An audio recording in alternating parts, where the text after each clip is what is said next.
Le chrysanthème pomponette est vraiment une fleur d'automne. Il fait partie de la famille des Astéracées. On le cultive en Chine depuis le 15e siècle avant Jésus-Christ. C'est une plante aromatique fleurie. C'est une plante très importante au Japon puisque même le trône porte son nom, le trône du chrysanthème, et c'est l'insigne officiel de l'empereur du Japon depuis 1869. À l'époque, c'était une plante importante puisque seuls les nobles avaient droit de le cultiver. Au Japon, il représente le plaisir et le bonheur. Chez nous, évidemment, il est associé à la Toussaint, à la fête de tous les saints.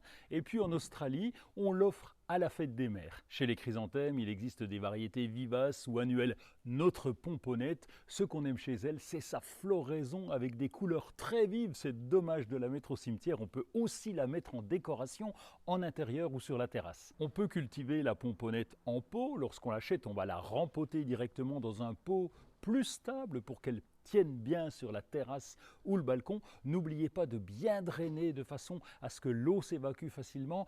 Les pomponnettes n'aiment pas l'eau stagnante. On peut conserver ces pomponnettes d'une année sur l'autre, simplement il faut les mettre en situation hors gel, un peu comme les plantes méditerranéennes. On va les installer dans une véranda ou dans une serre en situation hors gel et on pourra les conserver jusqu'au printemps suivant. Pour les faire refleurir ensuite, il faudra rajouter un petit peu d'engrais et les tailler relativement courts au printemps. Ensuite, vous pourrez les pincer pour éviter qu'il y ait de grandes tiges. La pomponnette, c'est la fleur de saison, alors profitez-en pour aller chez les producteurs en jardinerie. Il y a un grand choix de couleurs et là, vous allez trouver votre bonheur.